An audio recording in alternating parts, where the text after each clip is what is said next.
So there's about 1,000 different tactics that you can use to improve your results with YouTube ads. Different things you can do to improve your video creative or improve your funnel or improve your targeting or your bidding or your budget allocation. There are an infinite amount of different strategies you can use. And those are all tactical things, but there's really one strategic decision that I found has a bigger impact than pretty much any tactical decision that you can make. In this video, I'm going to show you what that strategic decision is, why it matters, and how to use it to get better results from your YouTube ads. And by the way, if you haven't watched any of my videos before, my name is Brandon Dillon, founder of ResponseFlood.com, where we use YouTube ads to sell coaching, software, and services. And one thing that has always been top of mind for me is to make sure that I'm focusing on the 20% of effort, 20% of activities that will yield 80% of the results. This video is about one of those. Specifically, the strategic decision that will have an oversized impact on your results is conversion velocity. Now, I'm going to show you what this means, and it's going to make a lot more sense once you see it visually. So let's hop into my screen. Let's hop into my computer, and I'll show you exactly what this means and how to use it for your campaigns.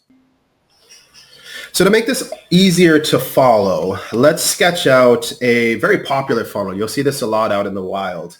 And let's start off with the traffic source. For the sake of this example, we're going to use YouTube ads for our traffic source because YouTube is awesome. We're going to save that. We have our traffic source now. And then the very first step from the ad for this very popular funnel is going to be a watch page. So the book a call funnel is what we're going to be looking at here. So the very first page, the landing page, is usually a watch page because this is where usually a video sales letter will live, where we're suggesting that the visitor book a call with our team. And from this, assuming that they watch the video, they like what they hear, they usually get kicked over to an application page and they fill out the application. After that, they will book a call in the calendar. And then based on the review of the application, if it looks like a quality lead, a sales team reaches out, you chat with the prospect, and assuming everything looks good there, then all sorts of money comes into the business, right? So that is the general flow. That's what it looks like. Now, this specific flow is very wise, and I'm not suggesting that you don't run it because book a call funnels do work. What I am suggesting is that the approach, and specifically when you're using this in your marketing mix, is very important and will have a huge impact on the results that you're getting as a brand overall. Specifically, when you're sending traffic directly to a book a call funnel, if it's cold audiences, this means that you're going to have much fewer people that end up booking a call, and that means that your conversion velocity is going to be much lower. The best way to think about this is the level of investment that you're asking for from that cold visitor. Let me actually throw this into a text doc so this makes sense. So in my mind, there's essentially different levels of investment, if I can spell. That's better. We have low investment and we have high investment, right? And this is essentially a gradient, right? The very top, low investment, is basically just getting somebody to watch a video, right? And then we have visiting the page, the funnel. And then from there, we have a very low ask, low investment ask. So something like opt in for an ebook or a video or something. From there, things get closer to or require more of an investment. So then from there, I would say from there, it's probably registering for a webinar. This is a higher investment. I'm going to call this actually a mid investment. This is a higher investment because we're requiring time. of the prospect. Of course, you have evergreens, and that I actually consider to be closer to just opting in for a video or opting in for a VSL. But when we're talking about a live webinar, we're requiring them to book a time, and time is money. So this is a much higher investment. From there, we have booking a call, and then we start getting into real investments, and this is when credit cards coming out. So maybe we have a $7 Tripwire offer, and then maybe we have, I don't know, we have a $500 whatever. Then we have our 2,000, and then we have our 5,000, so forth and so on. You get the idea. Every price point will have a little bit more friction than the one before it. And this tends to be higher ticket investments. This is the reason why, if you look at this, generally speaking, you're going to see lower conversion rates the further down you go, or the higher the investment required of the prospect, and a higher conversion rate for the lower investment. The lower investments, though, still have very real value, specifically when it comes to optimizing your traffic and making those tactical optimizations that we mentioned at the beginning of the video that are what are ultimately going to lead to your success. Conversion velocity is essentially signal that we're getting back, and we can use that to optimize our campaigns, our funnels, our videos, our budgeting, and our bidding. At the same time, we can feed that data back into the traffic sources so that it gets better at finding the right people for us. So the higher our conversion velocity, the faster we can iterate, the faster we can improve.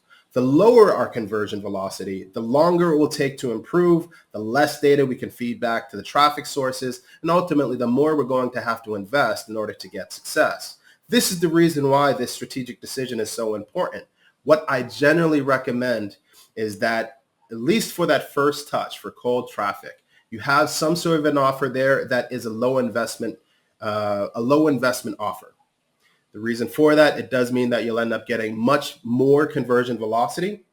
And what this would actually look like in the real world is we would have something sitting before the book a call funnel.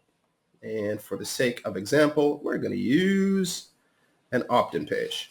So we have this traffic now flowing here. Ooh, I don't know how to fix that. There we go. Come over here. Maybe not. Anyway, this traffic will go to the opt-in page, and then the opt-in page will then go to the watch page. This does mean that you would have to retool the messaging on the watch page. It wouldn't be pure pitch. It would be more value oriented, but the idea is the same. They opt in for something, you give them some value, then you stitch in a pitch to book a call, and the rest of the funnel stays the same. But now you have the additional benefit of getting much more conversions on the front end. All of those conversions you can follow up. So if they don't book a call and buy something immediately, you have their contact details. You can reach out for them into the future. And you're feeding far more data into the traffic sources so that the quality of your impressions is improving at a much faster pace.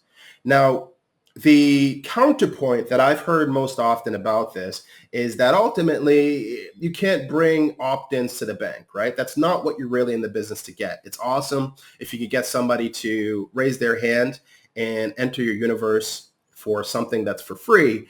But a lot of those people are going to be tire kickers that will never actually become buyers for you.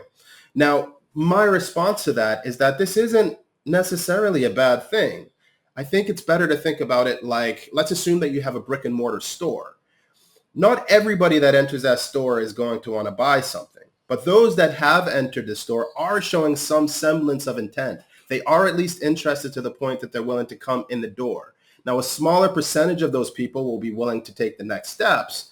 But if you don't have your doors open and you're only taking orders from people that are ready to buy right now, you're going to miss out on a percentage. Because some people need to get on the show floor. They need to see what you have. They need to talk to a salesperson. And then at that point, they're going to be ready to take the next steps.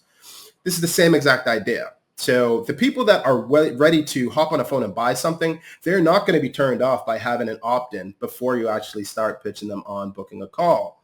But there are going to be people that are in your market that don't yet trust you enough to book a call with your sales team, but would be willing to engage with some of your content on a lower investment sort of an offer. So this is where that's actually going to shine.